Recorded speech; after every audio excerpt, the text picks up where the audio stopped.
سلام ومرحبا بكم معايا في فيديو جديد ووصفه جديده. ان شاء الله كامل تكونوا بالف خير وبصحه وسلامه وانتم تتابعوا معايا في فيديو تاع نهار اليوم. كما تشوفوا وصفتنا لليوم هي غاطو تاع انجا اللي رايح يجي خفيف ويذوب في اليد قبل الفم، سهل التحضير وما يديش كامل الوقت. دوكا نبداو في طريقه التحضير. اول حاجه نبدا بها، عندي 250 غرام تاع الزبده اللي تكون بحراره الغرفه. اذا كان يعني الطقس عندكم شويه بارد فوتوها شويه في الميكرووند. نزيد عليها شويه تاع لافاني ليكيد ونزيد عليها زيت تاع حبه قارص، وهنا عندي كاس غير ربع تاع السكر، ونبدا نخلطهم مليح مع بعضهم بالباتور يعني حتى ينسجموا لي مليح، تولي لي هذيك الزبده كريميه ويذوب لي هذاك السكر.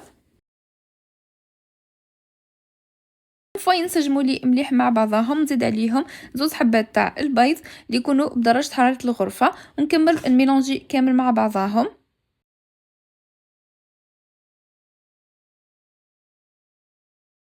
ومن بعد نزيد عليهم رشه تاع الملح ونكمل نخلط كلش بيا. من بعد نزيد عليهم 400 غرام تاع انشا اللي نضيفها بالتدريج، نزيد عليهم كيس تاع لا لوفور شيميك، ونبدا نخلط مع بعضهم بالبيان حتى يدخل لي هذاك انشا في الزبده تاعي.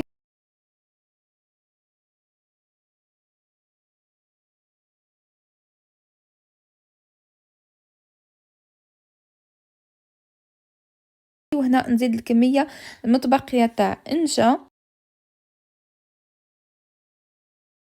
انا استعملت 400 غرام تاع انشا، نكمل ندخلو مليح كما تشوفوا في لاباط تاعي. من بعد هنا نبدا نطم بيدي، وهنا نكملها بالفرينه هكا باه نطم العجينه تاعي حتى نتحصل على عجينه القوام تاعها متماسك وطريه في نفس الوقت، ما تيبسوهاش يعني ما تبقوش تضيفوا فرينه حتى تيبسوها. يعني كي تشوفوها بدات تتلم لكم شويه حبسوا هكا باه تكون الحلوى تاعكم هشه وتجيكم ناجحه. كما تشوفوا هذا هو القوام اللي تحصلت عليه.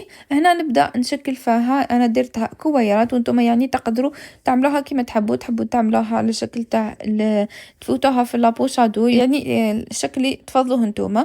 هذه هي نحطها في البلاطو تاعي، من بعد ندخلها للفور على 180 درجه اللي كنت مشعلته بطبيعه الحال من قبل. نطيبها حتى تطيب لي من تحت يعني ما تحمروهاش، خلوها بيضاء وخرجوها. شوفوا الله يبارك شحال الكميه اللي قطعت لي، يعني قطعت لي واحد 45 حبه. من بعد هنا انا خيرت اني نقلصها، درت لها الشوكولا بالمكسرات يعني درت كلاصاج روشي. هذه هي نبدا نقلاصي فيها كما تشوفوا هكا. انا درت شوكولا نواغ، تقدروا تعملوا اي تزيين تحبوه ولا تخلوها هكاك سامبل كيف راح تجي مليحه، ولا تعملوا لها الماء الزهر والكاوكاو رايحه تجي بنتها روعه. من بعد هنا من بعد ما كملت الكلاصاج كما تشوفوا هذا هو القوام تاع الحلوى تاعي، تجي هشه وذوب في الفم. يعني على بالكم باللي راهو ان شاء اي حاجه نديروها به يعني رايحه تجي هشه وطريه. وهذه هي الوصفه تاع نهار اليوم. ان شاء الله انها تكون نالت اعجابكم. ما تنساوش انكم تشتركوا في القناه وتضغطوا جيم لا فيديو، تبارطاجيو هذا الفيديو مع احبابكم. نقول لكم تهلاو في رواحكم، باي باي.